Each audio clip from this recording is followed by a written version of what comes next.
मोक्षमार्गस्य नेतारम् भेत्तारम् कर्मभूभृताम्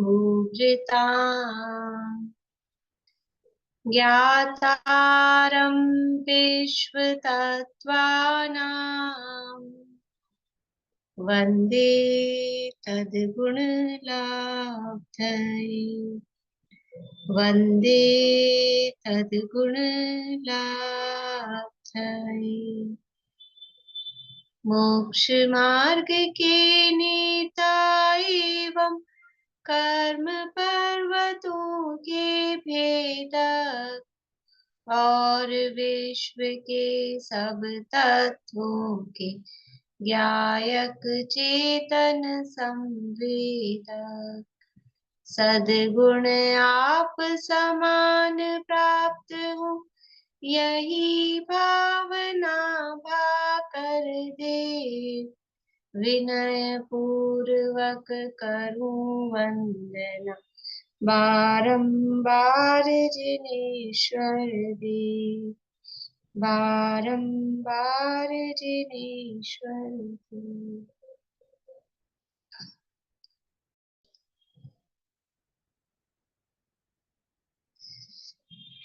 तत्वार्थ सूत्र नामक के महाशास्त्र है आचार्य उमा स्वामी आचार्य देव द्वारा रचित। इसके अंतर्गत काफी लंबा गैप हो गया अपना, लगभग 20-25 दिन का। तो कहाँ पे थे अपन? यात्रा तो पूरी कर आए थे, पूरे 2.5 द्वीप की। मध्य लोक के अकृत्रिम 2.5 द्वीप ही नहीं, मध्य लोक के अकृत्रिम जिनालयों की वंदना हम कर चुके थे और बहुत ज्यादा थक गए थे, इसलिए लंबा ब्रेक ले लिया।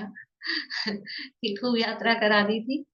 ख्याल में है मध्य लोक में कितने अकृत्रिम जिनालय हैं, कहाँ कहाँ है, कौन से द्वीप तक, मध्य लोक में कौन से द्वीप तक अकृत्रिम जिनालय हैं? बजर राउंड करूंगी मैं, जो सबसे पहले हाथ खड़ा करेगा उसी से पूछूंगी।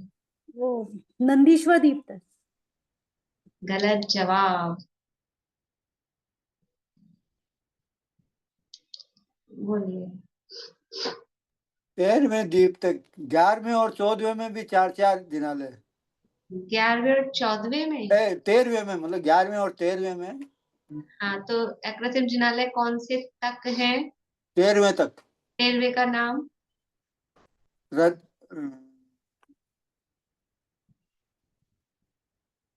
चलिए, आपका जवाब तो सही है। हाँ, इस पे कौन है एमआई नोट पे?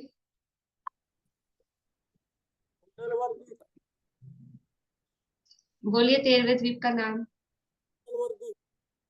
आवाज ही नहीं आ रही, ना तो आपकी शक्ल दिख रही है ना आवाज आ रही है। कुंडलवर द्वीप। कुंडलवर द्वीप, रुचकवर द्वीप, ठीक है। हाँ, आवाज नहीं आ रही आपकी। रुचकवर 13वां रुचकवर द्वीप तक अकृत्रिम जिनालय मध्यलोक में है। मध्यलोक में कुल कितने अकृत्रिम जिनालय हैं?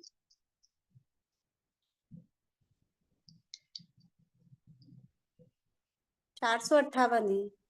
458। 2.5 द्वीप में कुल कितने अकृत्रिम जिनालय हैं? 2.5 द्वीप में कुल कितने अकृत्रिम जिनालय हैं? इतनी यात्रा करके आए, नंबर तो याद रखनी चाहिए। 390 नहीं, 390 नहीं, 98, 398 से। कौन सा लॉक करना है? 398 वाला। चलिए, सबसे पूछते हैं 390 सही है कि 398 सही है? 398 ठीक है। पब्लिक आपके साथ है। 2.5 द्वीप में 398 अकृत्रिम जिनालय। इस तरह से वो सही चर्चा पर निकल ली। मैं ज्यादा रिवीजन में नहीं जा रही हूँ, क्योंकि अब इसको याद है, उसको है नहीं है, पूरी क्लास उसी में हो जाएगी अभी रिवीजन में। तो आप लोग देखें, जरूर रिवीजन करते रहें। क्लास नहीं होती है तब कम से कम 1 पौन घंटे की क्लास होती है, तो आप कम से कम 10 मिनट का तो समय रख लिया करें। तो जो भी कुछ लिखा हुआ है उसको पढ़ ले खोल के, तो एकदम वॉश नहीं होगा। केवल 45 मिनट की जगह 10 मिनट, 50 मिनट की जगह 10 मिनट, तो इतना कर सकते हैं शायद। अब यहाँ अपनी चर्चा चल रही थी, अपन ने उस दिन ये जो अपन ने काफी सारा पढ़ लिया था लेकिन सूत्र नहीं पढ़े थे, तो 24 से लेके 32 तक के सूत्र अपन ने उस दिन सूत्र और सूत्रों के अर्थ तो कर लिए थे, पर इसमें भी जो कालचक्र संबंधी सूत्र आए थे उनकी चर्चा अपने को विशेष यहाँ करनी है। 27 नंबर का सूत्र यहाँ दिया है जिसमें काल परिवर्तन की बात की गई है। देखिए तत्वार्थमणि प्रदीप में 27 नंबर का सूत्र है, पेज नंबर 163 पर। सूत्र पढ़ के फिर अपन चर्चा प्रारंभ करते हैं।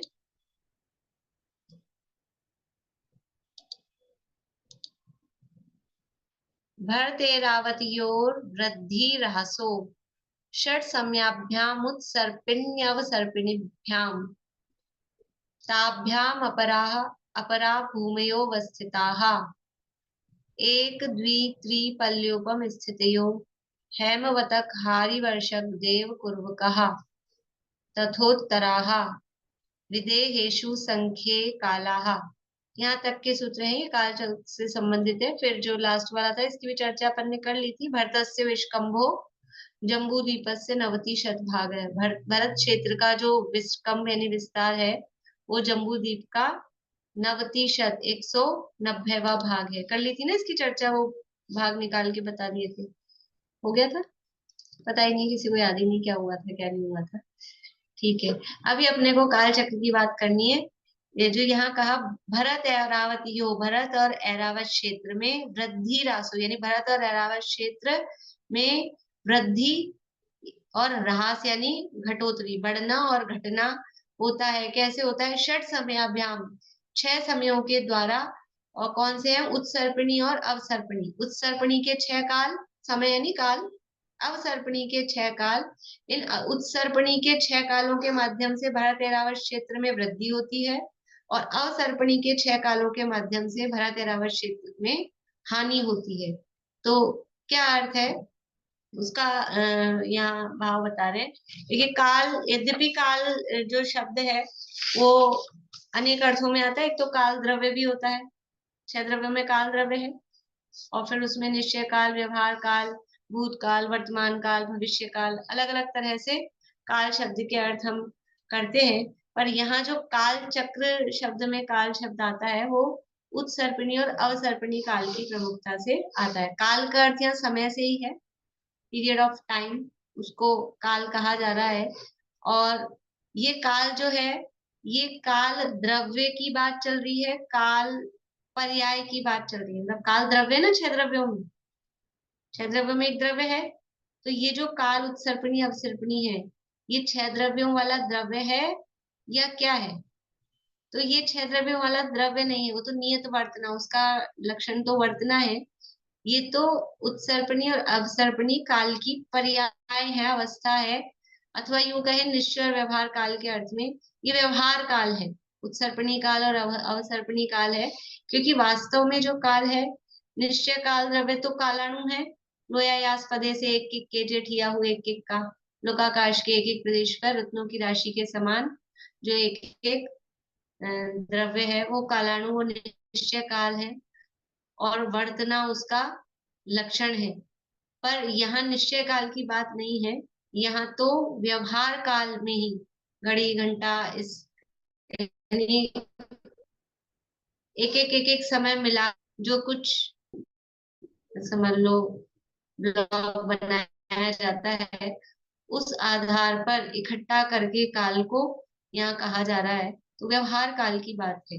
सीधे सीधे शब्दों में कहें उत्सर्पणी और अवसर्पणी काल है, ये काल की पर्याय व्यवहार काल की अवस्थाओं की बात है। तो जो अब ये उत्सर्पणी और अवसर्पणी क्या है कि अब ऐसा कहें जैन परंपरा में ऐसा है, जो काल चक्र है वो उत्सर्पणी और अवसर्पणी में निरंतर परिवर्तन करता है। तो जैन परंपरा में ये बात आती है इसलिए, पर वास्तव में वस्तु स्वरूप जो प्रकृति है वो प्रकृति इस तरह से रिपीट होती है, इस तरह से घूमती है, इस तरह से उसमें चक्र आता है। मतलब खाली जैनों ने ये बात कह दी तो इसलिए होता है ऐसा नहीं है। हम देख रहे हैं ना, हर चीज रिपीट होती है, हर चीज रिपीट होती है। मतलब जैसे कि अपन मिनट को देखें, जैसे हर जैसे कोई कोई भी नंबर है, डेट ले लें, अपन थोड़ा मोटा मोटा हिसाब से देखें कि जैसे 2 तारीख है आज, तो 2 तारीख क्या आज ही है बस? 2 तारीख फिर आएगी कि नहीं आएगी? कि 30 दिन बाद वो रिपीट होगी, फिर 2 तारीख आएगी।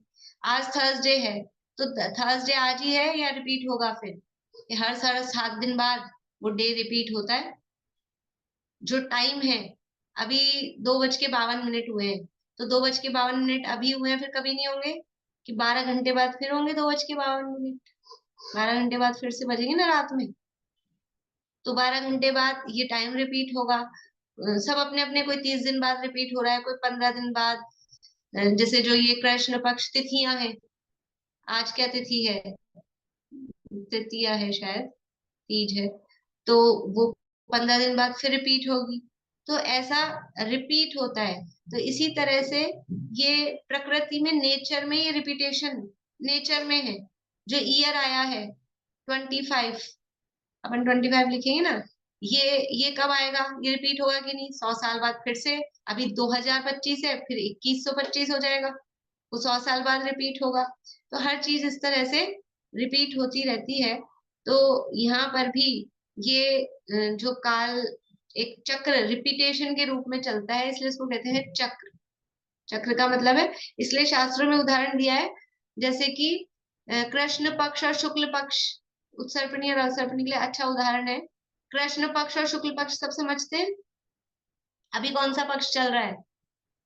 कौन सा महीना और कौन सा पक्ष चल रहा है? पारुल, पारुल को नहीं पता। और रूपम जी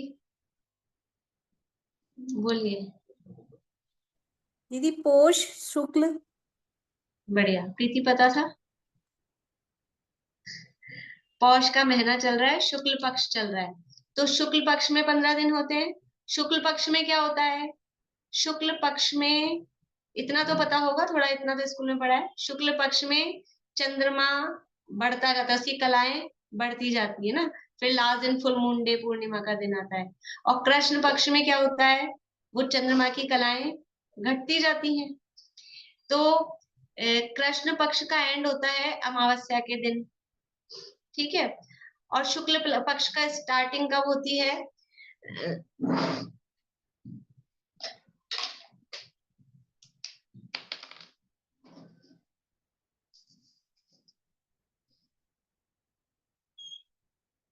ये यहाँ से यहाँ तक 15 दिन है, समझ लीजिए।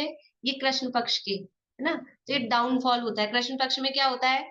यहाँ बड़ा चंद्रमा होगा पहली तारीख को, फिर छोटा होता जाएगा, छोटा होता जाएगा, ऐसे करते करते अमावस्या के दिन तो गायब हो जाता है।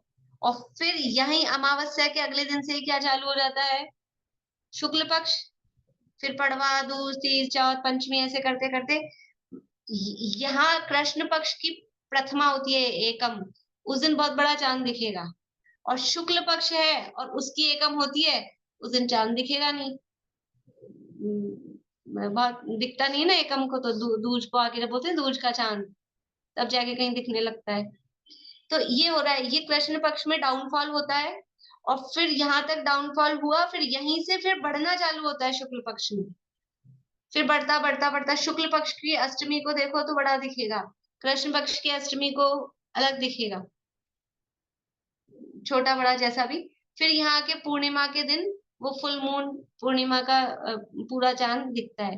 तो जैसे ये कृष्ण पक्ष में घटता और शुक्ल पक्ष में बढ़ता है, उसी तरह से जो काल है, ये काल भी इसी तरह से, काल में क्या घटता बढ़ता है? जैसे कृष्ण पक्ष में चंद्रमा की कलाएं घट रही हैं, शुक्ल पक्ष में बढ़ रही हैं। काल में क्या होता है कि जीवों की आयु, अनुभव, ज्ञान, उनकी बुद्धि, बल, शारीरिक बल, ये कुछ चीजें हैं, इत्यादि जो चीजें हैं, वो सब घटते जाते हैं। उसको बोलते हैं अवसर्पिणी काल। और ये जीवों की आयु, अनुभव, बल, बुद्धि, शरीर की ऊंचाई, हड्डियां, ताकत, जो भी बल कह रहे हैं ना, उसके आधार पे उनकी, समझ लो, आहार का प्रमाण इत्यादि। तो वो जिसमें बढ़ते, आहार का प्रमाण मतलब आहार का प्रमाण नहीं, मतलब उनकी जो कैपेसिटी है लंबे समय तक नहीं खाने की कैपेसिटी, कम आहार करने की, वो जिसमें बढ़ती जाती है वो कहलाता है उत्सर्पणी। ठीक है, तो इस तरह से इसको हम, ये तो शास्त्रों में उदाहरण दिया कृष्ण पक्ष और शुक्ल पक्ष का।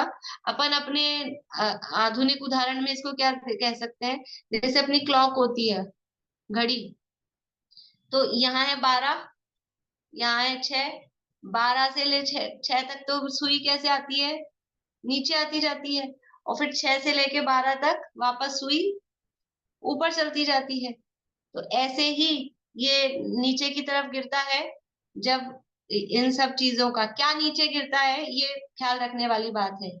जीवों के शरीर की ऊंचाई, उनकी आयु, उनकी बुद्धि, शारीरिक बल, ये चीजें डाउनफॉल होती हैं, तो वो कहलाता है अवसर्पणी काल।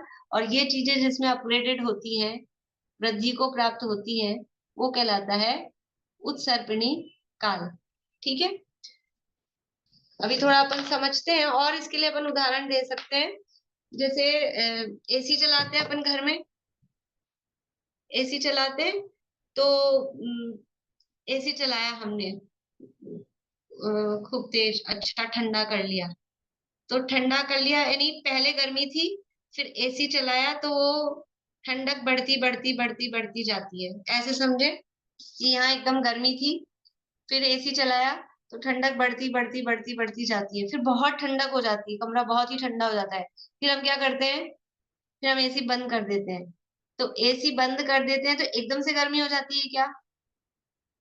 एसी बंद होने के बाद फिर धीरे धीरे धीरे धीरे, पहले तो उतना ही बंद करते ही कुछ पता नहीं लगता है, उतना ही ठंडा लगता है, फिर थोड़ी देर बाद देर बाद देर बाद जाते जाते ठंडक में कमी आती है, फिर एकदम जब वो उसका वो हो जाता है, फिर एकदम गर्म लगने लगता है।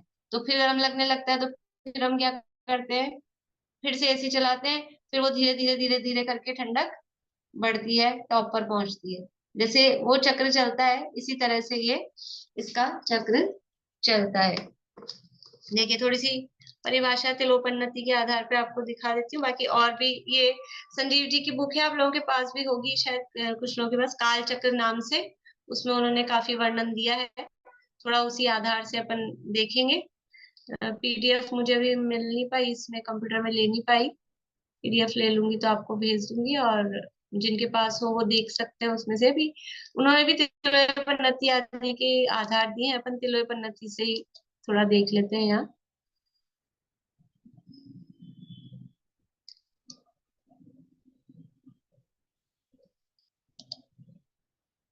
देखिए, भरत क्षेत्र के आर्यखंड में ये काल के विभाग हैं। यहाँ पृथक पृथक अवसर्पणी और उत्सर्पणी दोनों रूपी काल की पर्याय होती है। स्पष्ट रूप से लिखा है, काल की ये क्या है, पर्याय होती है।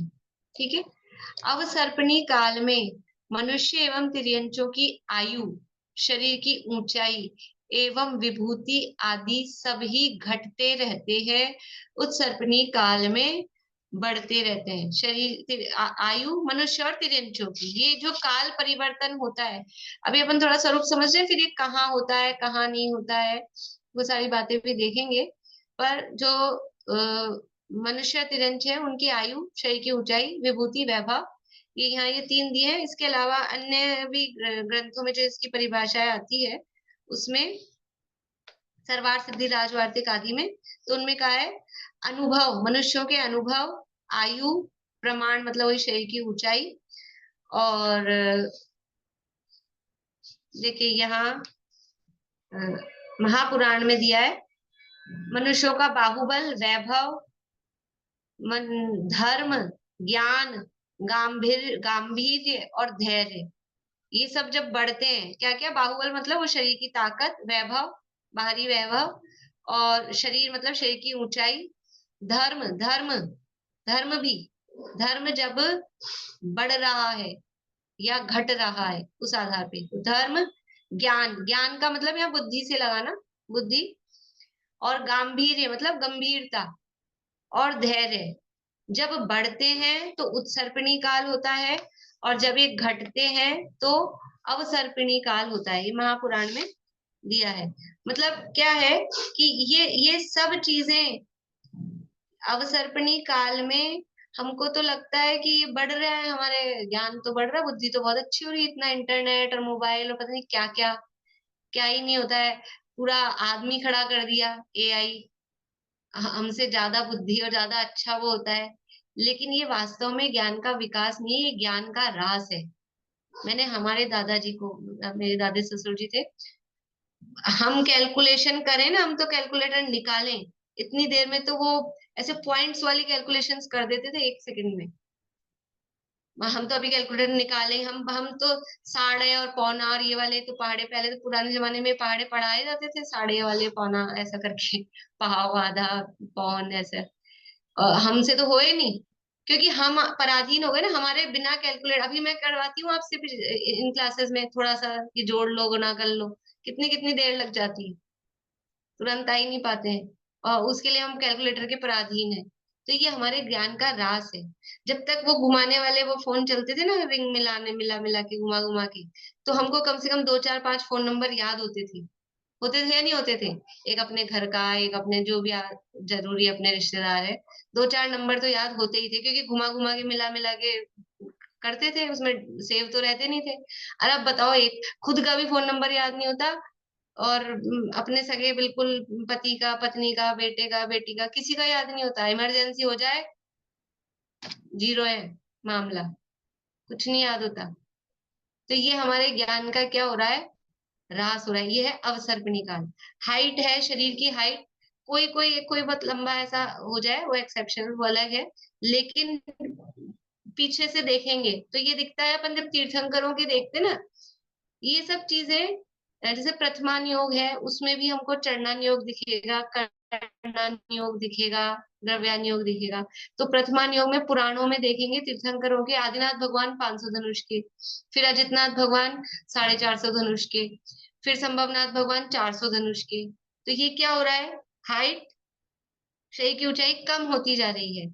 आयु उनकी 84 लाख पूर्व, फिर आगे आगे आप देखेंगे, अभी सबकी मुझे याद नहीं है, लेकिन आगे आगे आप देखेंगे तो आयु कम कम होती जा रही है। इस तरह के वो मिलते हैं ना तीर्थंकरों के सब चार्ट चक्र वगैरह, वो सारी चीजें उसमें दिखती है। तो ये सब क्या है, ये अवसर्पणी काल को बता रहा है। अब आगे वाले जो तीर्थंकर होंगे उस सर्पणी काल में, वहां धीरे धीरे सब आगे, पहले तीर्थंकर की आयु कम होगी और आगे 24वें की बहुत ज्यादा होगी। तो ये इसके आधार पे ये इसी तरह से वैभव, वैभव बाहुबल, बाहुबल का पता लगता है जब अभी अवसर्पणी काल चला ना, तो आप उसमें पुराण पढ़ेंगे, तो जो पहला नारायण था, नारायण, ये नारायण बनेगा ये कैसे पता लगता है? कोई जीव नारायण बनेगा उसी भव में पता लग जाता है। कैसे पता लग जाता है? कि जो उस कोटि शिला को उठाता है, कोटि शिला है, उस कोटि शिला को जो उठा लेता है, तो लोगों को पता लग जाता है ये नारायण है, ये नारायण है, अर्ध चक्रवर्ती को जीतेगा। तो जो पहला नारायण था, त्रिप्रस नारायण, उसने कोटि शिला को यहाँ तक उठा लिया, सिर तक। और कृष्ण जी जो 8th नंबर के थे, नहीं कृष्ण जी 9th नंबर के थे, और जो 8th नंबर के थे, इन दोनों में से जो भी, उन्होंने घुटनों तक ही उठाया। लक्ष्मण भी नारायण थे ना, तो लक्ष्मण या कृष्ण ने, किसी ने भी घुटनों तक उठाया। मतलब क्या हुआ, शरीर का बल कम हो गया।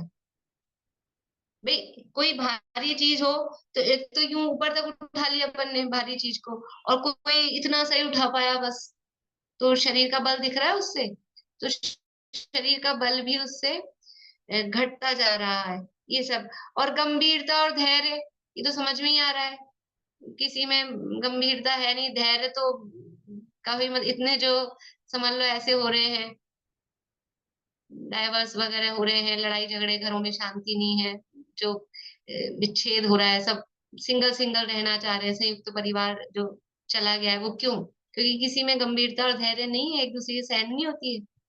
तो ये सब क्या है, ये काल का प्रभाव है, ये अवसर्पणी काल है ना, इसमें ऐसा ही होगा। इसलिए मतलब ये सब पढ़ने से, अभी अपन पढ़ तो अब रहे हैं, लेकिन इस सब पढ़ने से फल क्या आना चाहिए, पहले अपन देख लें रिजल्ट, कि ये सब केवल बुद्धि का विषय नहीं कि काल चक्र पढ़ लिया हमने, याद कर लिया, इस काल में ये होता है, ये होता है, पूरा चार्ट याद कर लिया, वो तो है ही, लेकिन इससे हमको लौकिक जीवन में किस तरह से शांति मिले, कि अगर इस तरह की परिस्थितियां हो रही हैं, तो समझ में आना चाहिए कि ये काल ही ऐसा है, दूसरों को क्या दोष दे, किसी को क्या दोष दे। तो व्यर्थ में उधर जितना, क्योंकि बैठ जाए ना दो जने और कहीं की बात चल जाए, ये ऐसे हैं, उनके ऐसे हो गया, उनके वैसे हो गया, फलाने ऐसे ढिकाने ऐसे, 1 घंटे तक यही बातें चलती रहे, पता ही नहीं चले कब समय पूरा हो जाए। तो उसको ये सोचकर कि ये सब ऐसा ही है, अपना उपयोग वहां से हटाओ और अपने इधर उपयोग लगाओ। तो ये हमको शांति, समता, निराकुरता के लिए चीजें काम आती है। तो देखिए, तो किसे कहते हैं कि जहां जीवों के मुख्य रूप से शरीर की ऊंचाई, आयु, शारीरिक बल, वैभव, ज्ञान इत्यादि जहां बढ़ते हैं वह अवसर्पिणी काल कहलाता है। और जहां ये मनुष्य और तिरंजों के संबंध में ये सब चीजें घटती है तो वह अवसर्पिणी काल कहलाता है। और ये दोनों ही काल 6 प्रकार के होते हैं। अद्धापल्यों से निर्मित 10 कोड़ाकोड़ी सागरों पर प्रमाण अवसर्पिणी और इतना ही उत्सर्पिणी काल है। यानी दोनों काल 10-10 कोड़ाकोड़ी सागरों के होते हैं। अवसर्पणी काल का टोटल टाइम कितना है? अवसर्पणी मतलब जिसमें डाउनफॉल हो रहा है, अवसर्पण शब्द से समझ में आ रहा है, डाउनफॉल हो रहा है।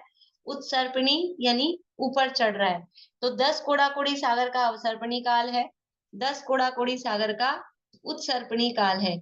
और कोड़ाकोड़ी सागर, कोड़ाकोड़ी मतलब करोड़ गुना करोड़, ये तो कोड़ाकोड़ी। और सागर कौन सा? तो कहते हैं अद्धा पल्लियों वाला सागर लेना है। एक सागर कितना है? 10 कोड़ा कोड़ी अद्धा पल्लियों का एक सागर। और ऐसे 10 कोड़ा कोड़ी सागर, उसका एक अवसर्पणी और एक उत्सर्पणी। मतलब टोटल मिला के पूरा एक काल चक्र कितना हो गया है? 20 कोड़ा कोड़ी सागर का। ठीक है। अद्धा पल्ले ख्याल में है? पल्ले यही तो, इसी में अपन ने इसी अध्याय में तत्वार्थ मणि प्रदीप में जब नारकियों की आयु वाला छठा सूत्र आया था, वहां दिया है पल्ले की गणना, निकाल सकते हैं आप लोग पीछे। 1 योजन प्रमाण योजन लंबा चौड़ा गहरा खड्डा करो, फिर उसको 7 दिन के मेढ़े के बिल्कुल जिसके दूसरे टुकड़े ना हो, पेज नंबर 145 पे है। उससे खचाखच भरो, बिल्कुल सेना गुजर जाए तो भी कुछ ना हो। और फिर हर 100 साल बाद एक दिन का निकालो, और जब वो खाली हो जाएगा तब तो होगा एक व्यवहार पल्ले। और ऐसे असंख्यात व्यवहार पल्यों का एक उद्धार पल्ले होता है।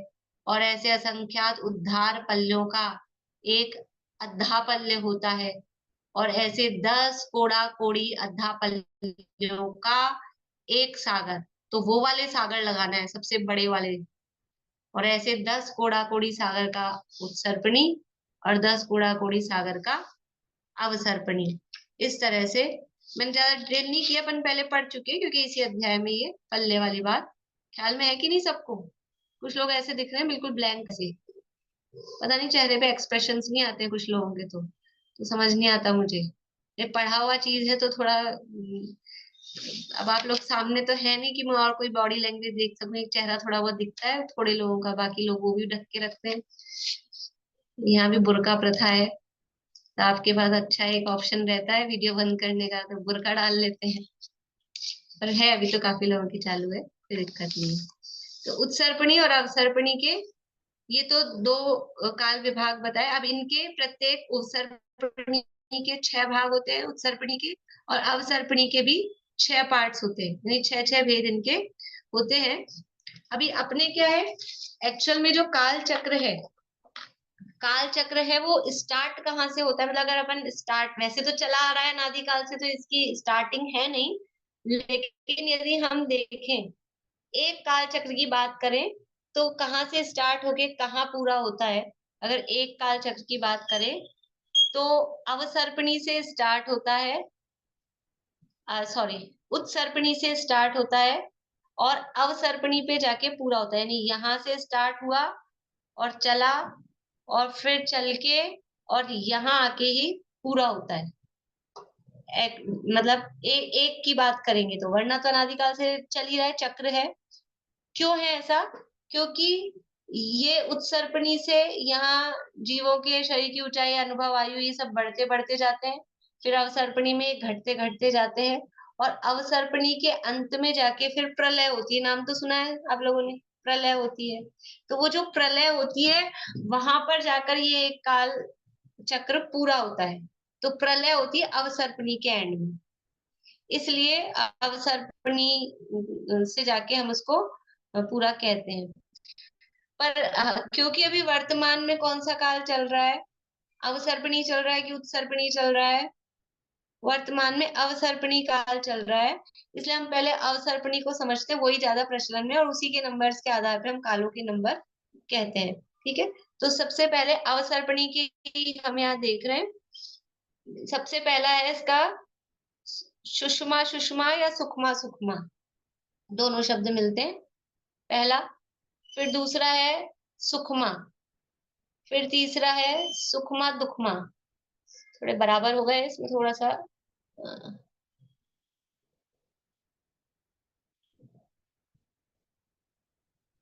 पहला दूसरा तीसरा, फिर चौथा है पहला सुखमा सुखमा, फिर सुखमा, फिर सुखमा दुखमा, फिर चौथा है दुखमा सुखमा,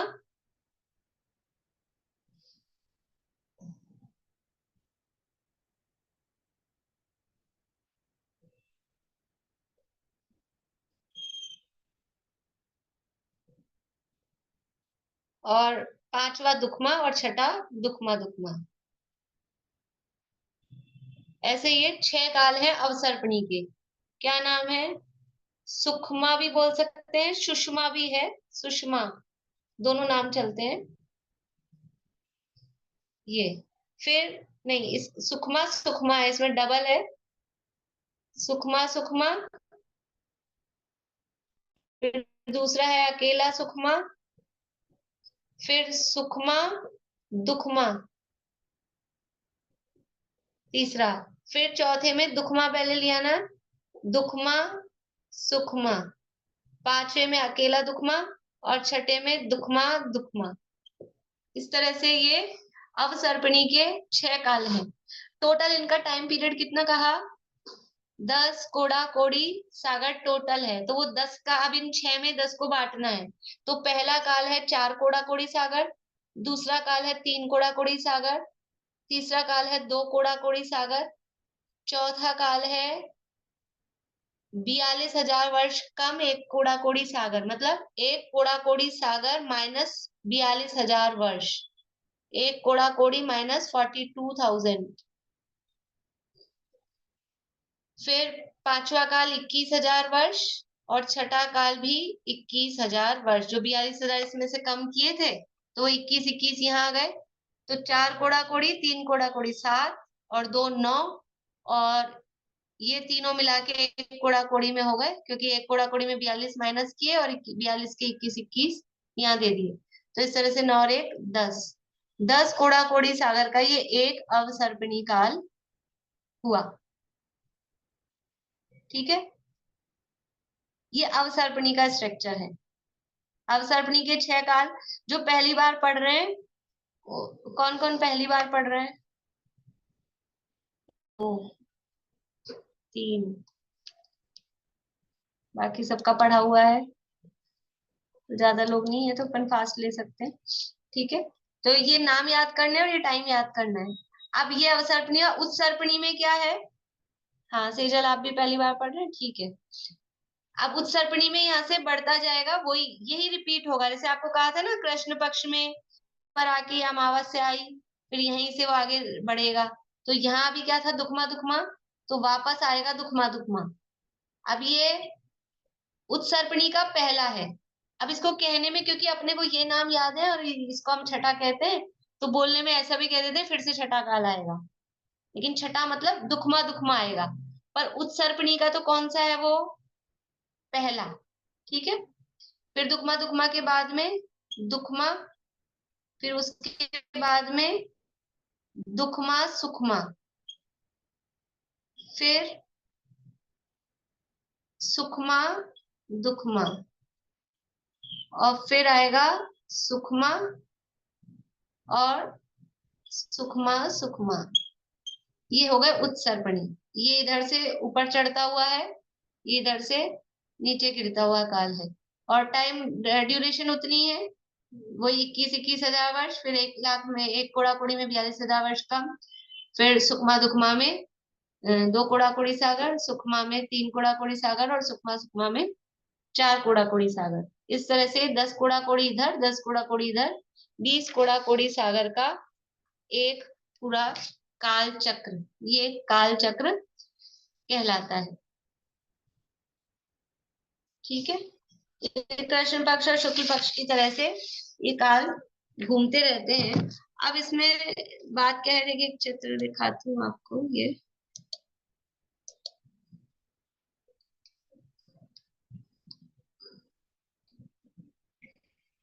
ये अवसर्पिणी का, ये सुकमा सुकमा 4 कोड़ा कोड़ी सागर का, फिर दूसरा सुकमा काल 3 कोड़ा कोड़ी सागर का, तीसरा सुकमा दुकमा 2 कोड़ा कोड़ी सागर का, फिर चौथा है दुकमा सुकमा, पांचवा दुकमा, और छठा दुकमा दुकमा, फिर इधर से वापस दुकमा दुकमा, दुकमा दुकमा सुकमा, सुकमा दुकमा, सुकमा और सुकमा सुकमा। इसमें विशेषता क्या है कि अवसर्पिणी का जो चौथा काल है, अवसर्पिणी का जो चौथा काल है, दुखमा सुखमा जिसका नाम है, यहाँ पर ये तीर्थंकरों की उत्पत्ति होती है। और इसी तरह से उत्सर्पणी का जो अवसर्पणी का चौथा है, नाम उसका दुखमा सुखमा है, उत्सर्पणी में भी जो दुखमा सुखमा नाम का काल है, लेकिन वो उत्सर्पणी का हो जाएगा तीसरा। तो इस दुखमा सुखमा नाम के काल में तीर्थंकर उत्पन्न होते हैं, और इसी काल में जीव मोक्ष जा पा सकते हैं। इन सभी कालों में से जो दुखमा सुखमा नाम का काल है, वो अवसर्पणी में चौथे नंबर पे आता है, उत्सर्पणी में तीसरे नंबर पे आता है। उस काल में ही जीव मोक्ष जा सकते हैं, यहाँ जहाँ ये काल चक्र का परिवर्तन होता है, यानी भारत और ऐरावत क्षेत्रों में, और उसी काल में तीर्थंकर होते हैं। ये यहाँ पर विशेषता है। तो ये जो 6 काल हैं, इन 6 कालों में से, आवाज आ रही है ना आप लोगों को बराबर?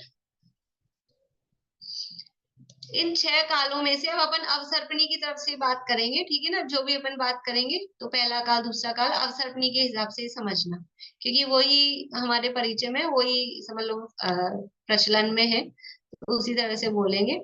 अवसर्पणी के जो पहले 3 काल हैं, क्या क्या नाम है उन पहले 3 कालों के? कौन पढ़ रहे थे पहली बार, बोलिए, नाम याद हुए? अवसर्पणी के पहले 3 कालों के नाम बोलिए, हीरा जी। पहला है सुकमा सुकमा, दूसरा सुकमा, तीसरा सुकमा दुकमा। बढ़िया। ये जो पहले 3 काल हैं, और टाइम कितना हो गया इसका?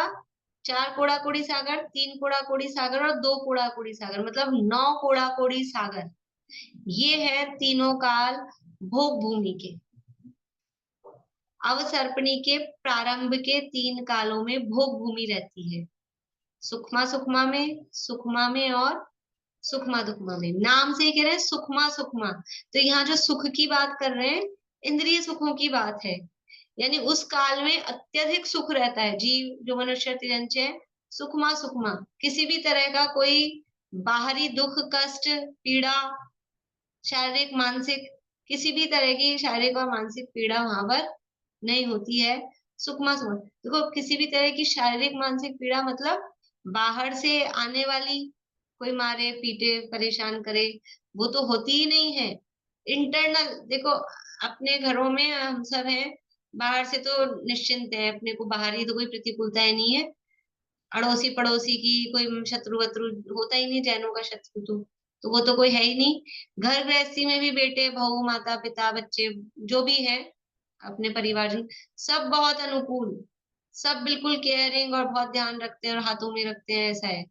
लेकिन यहाँ शारीरिक प्रतिकूलता हो जाती है, सारी अनुकूलता हो, रुपया पैसा धन दौलत नौकर चाकर सब बढ़िया, फिर शरीर से परेशान है, और शरीर भी बढ़िया हो तो किसी को मेंटली परेशानी होती है कि कहीं कुछ भी, किसी के बच्चों के ब्याह के संबंध में, किसी के कैरियर के संबंध में, मतलब कुछ भी। तो वहां इस तरह की ना तो अड़ोसी पड़ोसी की कोई तकलीफ है, बच्चे बच्चे परिवारजन होते ही नहीं है, तो वो समस्या नहीं है। पति पत्नी होते हैं तो वहां वो तो समस्या हो सकती है, वो पत्नी छोड़ के भाग जाए, तलाक ले ले, कि पति मारे पीटे, ये वो भी कोई समस्या नहीं, बहुत प्रेम से रहते हैं। नाम ही भोग भूमि है, तो वो भी कोई समस्या नहीं है। शरीर की भी कोई समस्या नहीं है, शरीर बिल्कुल बढ़िया, कोई रोग आदि उसमें नहीं होते हैं, और किसी भी तरह की कोई मानसिक पीड़ाएं वहां पर नहीं होती है। इसलिए वो कहलाता है सुखमा सुखमा, प्रचुर भोग, भोग भोगने का काम है और कुछ नहीं। और शारीरिक पीड़ा और तो कोई नहीं, ये हमको हर घंटे घंटे में भूख लगती है, प्यास लगती है, ये क्या है? मैं क्षुधा रोग से व्याकुल हूँ, रोग मानते हैं और व्याकुलता मानते हैं। ये हम तो सोचते हैं सुबह का खाते खाते ही विचार करते हैं शाम को तो ये खाएंगे। अपने तो इंद्रियों के विषयों की, जरा से मौसम ठंडक हो जाए पूरे पकौड़ी बना लो, और ठंडक हो गई बाजरे का चूरमा बना लो, बाजरे की रोटी बना लो, ये बना लो। ये क्या है? तो ये तो हमको लालसा है विषय भोगों की, लेकिन वास्तव में पीड़ा तो हम तो फील ही नहीं करते हैं वास्तव में क्षुधा की पीड़ा। हम तो भूख लगती है उससे पहले तो हमारे सामने हाजिर होता है भोजन। लेकिन जो भूख खाने की जो इच्छा भी है ना, भूख जो लग रही है, वो भी वास्तव में रोग है, तकलीफ है। तो वहां पर ये तकलीफ भी हर घंटे में नहीं, हर समझ लो 2-4 घंटे में नहीं, सुबह शाम नहीं, हर दिन भी नहीं, 3-3 दिन में एक बार, 3 दिन के बाद फिर भोजन की इच्छा होती है और जरा सा लेते हैं छुट्टी। तो ऐसा ये पहला जो काल है भोग भूमि का, वो सुखमा सुखमा। पहले में भी भोग भूमि है, दूसरे में भी भोग भूमि है, लेकिन पहले काल की अपन चर्चा करेंगे कल कि वहां क्या विशेषताएं हैं, तो उससे कुछ कम होती है। और तीसरे काल में भी भोग भूमि है, पर वो उससे भी कम है। तो इन तीनों को कहते हैं, पहला जो काल है उसको बोलते हैं उत्तम भोग भूमि, ये अपन पढ़ के आए हैं, उत्तम मध्यम जघन्य भोग भूमि। तो पहला जो काल है वो उत्तम भोग भूमि का है, दूसरा जो काल है वो मध्यम भोग भूमि का है, और तीसरा जो काल है, अवसर्पणी की बात कर रहे हैं, यानी सुखमा दुखमा, तीसरा जो काल है वो जगन्य भोग भूमि का काल है। अब इन भोग भूमियों में किस प्रकार की कैसी कैसी परिस्थितियां होती हैं, तीनों की चर्चा कल एक साथ कर लेंगे। जो अंतर होगा सामान्य से इनमें क्या परिस्थितियां होती है कि जो भोग भूमियां हैं वहां पर भोग ही भोग होते हैं, प्रचुर भोग होते हैं। किसी को देखो, भोग भूमि और जो लास्ट के तीन है ना, चौथा पांचवा छठा, कॉमन रूप से चौथा पांचवा छठा तीनों को कह देते हैं। वास्तव में तो छठे में तो नहीं है कुछ भी, चौथा और पांचवा ही है, लेकिन अब इकट्ठे में छठे को कहाँ छोड़े, तो इकट्ठे में कह देते हैं कि ये तीनों काल कर्म भूमि के हैं। यानी दो विभाजन हम कर रहे हैं, 6 काल भेद किए हमने काल चक्र के, काल चक्र के हमने ये पहले तो 2 भेद किए, एक अवसर्पणी और एक उत्सर्पणी। फिर अवसर्पणी के हमने 6 भेद करे। इन 6 में से जो ये 3 है, ये 3 है, ये है भोग भूमि के, और ये जो बाद के 3 है ये है कर्म भूमि के। तो जहां भोगों की प्रचुरता है, मतलब जहां किसी भी तरह कुछ भी प्राप्ति के लिए कोई काम नहीं करना पड़ता, असी मसी कृषि विद्या वाणिज्य शिल्प, ये जो 6 कर्म कहे जाते हैं, किसी भी तरह का काम नहीं करना पड़ता, इवन भोजन भी बनाना नहीं पड़ता, कमाई धंधा करना नहीं पड़ता।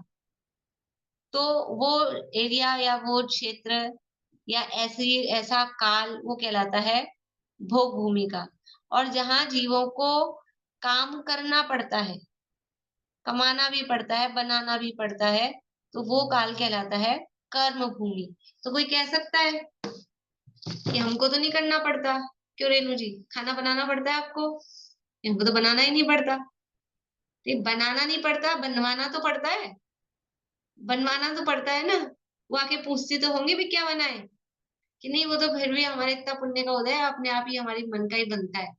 लेकिन फिर भी पेड़ पे लगा लगाया नहीं मिलता, बना बनाया खाना वो पेड़ पे लगा हुआ नहीं मिलता, कि पेड़ से फल फ्रूट आते हैं कच्चे। लेकिन ये जो भोग भूमि है, यहाँ सभी सामग्रियां पेड़ों से प्राप्त होती है। मकान बनवाना पड़ता है कि नहीं बनवाना पड़ता है? मकान तो पेड़ पे टंगा टंगाया नहीं मिलता, कि नहीं रेडी टू, क्या बोलते हैं, वेल फर्निश्ड होता है ना, जाओ और बस जाके रह जाओ घर में। आप कपड़े भी, अब तो ऐसा है कि कपड़े पहले तो कपड़े ले जाने पड़ते थे, अब तो आपके नाप के कपड़े वपड़े भी वहीं मिल जाएंगे, हाँ तो चले जाओ बस। ऐसा कि ऐसा नहीं है, वहां जो भी चीजें हैं वो कल्प वृक्षों से प्राप्त होती है। भोग भूमि की विशेषता है कि वहां सारी भोग सामग्री कल्प वृक्षों से प्राप्त होती है, किसी को कुछ करना नहीं पड़ता, आप तो भोगो बस, करना कुछ नहीं है। और वहां किसी भी तरह की कोई भी लड़ाई झगड़ा मनमुटाव, यानी तिर्यंच भी वहां रहते हैं, तो शेर भी होंगे, चीते भी होंगे, गाय बैल भी होंगे, तो किसी में कोई बैर विरोध, कोई किसी को मारेगा काटेगा कुछ नहीं, सब बड़े प्रेम पूर्वक रहते हैं। वहां किसी भी प्रकार की कोई अतिवृष्टि अनावृष्टि, मतलब बाढ़ आ रही है कि अकाल पड़ रहा है, या बहुत मक्खी मच्छर हो गए हैं, वो फैल रहा है, मलेरिया फैल रहा है, डेंगू फैल रहा है, कोरोना फैल रहा है, इस तरह की कोई भी वहां परिस्थितियां नहीं होती, मतलब विकृंद्रिय जीव वहां पर नहीं होते। ठीक है। और एक विशेषता कि भोग भूमि में अपन ने जब जीव समास पढ़े थे, आप लोगों को ध्यान आएगा, अभी जीव समास पढ़े थे, तो भोग भूमि में जलचर जीव भी नहीं होते। जो तिर्यंच होते हैं, नभचर होते हैं पक्षी, और थलचर होते हैं, जलचर जीव भी वहां पर नहीं होते। और वहां पर असंगी जीव भी नहीं होते, भोग भूमियों में पंचेंद्रियों में असंगी जीव भी नहीं होते। ये सब लिखते जाइएगा आप लोग, पॉइंट्स हैं, विशेषताएं हैं भोग भूमियों की, मैं बोलती जा रही हूँ ऐसे ही, कुछ एक दो लोग ही हैं वो जो लिख रहे हैं, बाकी सब आराम से प्रवचन सुन रहे हैं, अब याद रहना नहीं है फिर कुछ भी। भोग भूमियों में दिन रात का भेद नहीं होता है, रात दिन का भेद वहां नहीं होता है, तो फिर क्या होता है, दिन ही दिन है, चांद रात होती ही नहीं है। भोग भोग देखो, आराम से भोग भोगो, ऐसा है। सर्दी गर्मी नहीं होती, और ये बताएगी अतिवृष्टि वहां पर नहीं होते। किसी भी प्रकार के जो आ, पांच पापों की प्रवृत्तियां यहाँ दिखती है, कोई किसी को मार रहा है, आतंकवादी वगैरह, तो हिंसा या झूठ बोलना, या कोई चुरा ले चोरी, या कोई परस्त्री हरण कर ले, कुशील सेवन कर ले, ऐसी कोई भी इस तरह के बाहरी जो पाप है वो वहां पर नहीं होते। इस तरह से ये सामान्य, ये कॉमन है परिस्थितियां। और बाकी अब जो इनकी विशेषताएं हैं, वो विशेषताओं की चर्चा आगे अपन कल करेंगे, अब तीनों की। अभी के चर्चा यहीं पूरी करते हैं, और भी कोई विशेष बातें होंगी तो बाकी चर्चा अपन कल करेंगे। बोलिए। उनका समय कैसे बीतता है, कुछ भी नहीं करना अरे और लड़ाई झगड़ा हो भोग रात दिन भोगने में कुछ समय पता लगता है क्या, नहीं। भोग भोगने में समय बिताना पड़ता है क्या। भोग का समय तो ऐसा लगता है कि सालों ऐसे निकल जाते हैं मिनटों की जैसे, अरे पूरा भी हो गया टाइम। कठिन समय बड़ा लगता है, कष्ट का समय बड़ा लगता है। भोग के समय में तो क्या टाइम, भोग भोग रहे अपन करेंगे चर्चा, अकेले स्त्री पुरुष होते हैं, पति पत्नी होते हैं, भोग भोगते रहते हैं, बस क्रीड़ाएं करते हैं, पूरा खूब अच्छा बड़ा फार्म हाउस जैसा पर्सनल सब होता है, पेड़ वो कल्प वृक्ष है, जो चाहे वो मिल जाते हैं, बच्चे हैं नहीं माथा पचाने को, तो यहाँ तो दो माता जन भी पिता बहुत है नहीं जल्दी, सेवा करने को, हाँ तो कुछ यहाँ भी तो नहीं है। दो जन भी बहुत जल्दी बोर हो जाते हैं, लड़ाई झगड़ा पहले हो जाता है। वहां वहां जो भोग है ना, हमारे ये भोग है, ये तो कष्टदायी, मतलब वो इतने रुचिकर नहीं है, वहां वो भोग रहते हैं तो निरंतर भोगों में मग्न रहते हैं, मंद कषाई होते हैं सभी जीव, भोगते रहते हैं। बोली मीना जी। ये यहाँ पर लिखा है ना इस काल चक्र में कि ये भृत्य का क्या मतलब होता है, स्वामी और भृत्य का भेद भी नहीं रहता। नौकर, नौकर। नौकर भृत्य यानी नौकर, तो कोई ओके। कोई स्वामी कोई नौकर है नहीं ऐसे। दीदी मुझे एक प्रश्न पूछना था। हम्म, म्यूट हो गए आप, म्यूट हो गए। ये जो सूतक वगैरह जो होते हैं, इनका जो समय निश्चित है तो वो किसी कारणवश से है, जैसे आत्मघात का 6 महीने, तो 6 महीने क्यों, मतलब इसमें परिवार वालों की क्या गलती, तो 6 महीने का क्यों होता है, ये मुझे पूछना था। तो गलती तो ये कि मतलब आपके कुल में इस तरह का कार्य हुआ, तो तो वो वो 6 महीने क्यों बांधा गया है। कुछ आदत है कि वो, ये जो भी है ये सब बाहरी आचरण संबंधी चरणानियों की मर्यादा है, तो व्यवहार से है, और वो बांधी रहती है। हमारा मन, ये जो सूतक का जो है ना, ये हमारे मन में जो उद्वेलन चलेगा, किसी ने हमारे घर में आत्महत्या की, एक तो नॉर्मल कोई मरे, देखो, एक कोई 80 साल का 90 साल का हो गया, अपने घर में मरण हो, तो अपने मतलब दुख होता है, लेकिन हो जाते हैं नॉर्मल।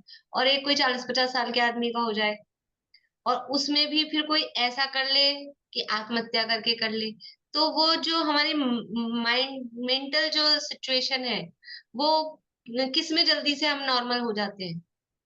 फर्क पड़ता है कि नहीं इन दोनों तीनों परिस्थितियों में। और परिस्थितियां बना ले, अपना समय हो गया इसलिए मैं ज्यादा लंबा नहीं खींच रही।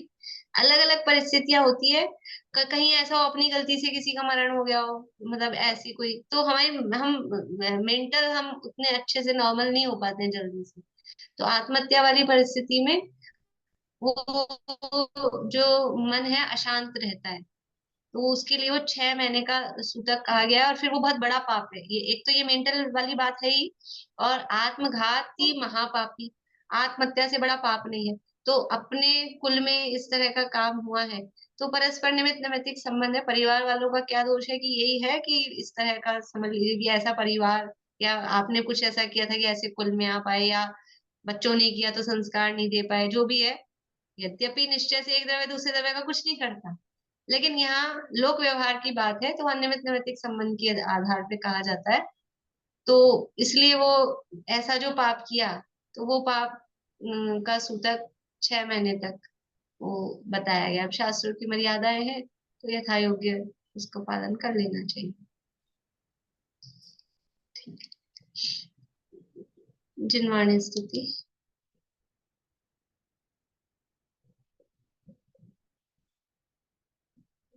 बोलो प्रीति।